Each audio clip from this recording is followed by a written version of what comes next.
বহুল ব্যবহৃত অন্যতম দরকারি শিল্পপণ্য টিনের দাম বাড়ছে বেশ বড় ব্যবধানে।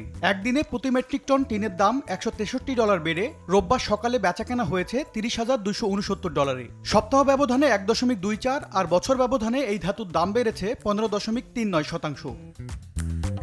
রঙিন যৌগ তৈরিতে কদর ধরে রাখা নিকেলের দামও ঊর্ধ্বমুখী। বর্তমানে প্রতি মেট্রিক টন নিকেলের দাম পড়ছে $15,230। এক মাসে এই শিল্পের দাম বেড়েছে 1.26%।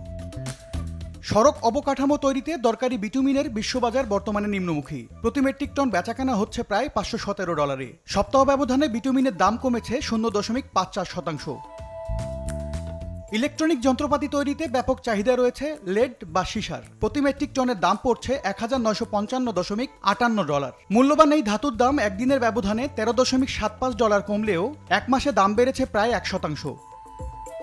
আরেক শিল্পপণ্য অ্যালুমিনিয়ামের দাম সপ্তাহ ব্যবধানে 1.58% কমেছে। প্রতি টনের বর্তমান দাম $2,595। বছর ব্যবধানে দাম বেড়েছে 15.5%। মরিচের অধি হিসেবে পরিচিত জিঙ্কের দামও কমতির দিকে। এক মাসে পণ্যটির দাম কমেছে 6.03%। বর্তমানে প্রতি মেট্রিক টন জিঙ্কের দাম পড়ছে $2,750। এম এস আরিফিন, সময় সংবাদ।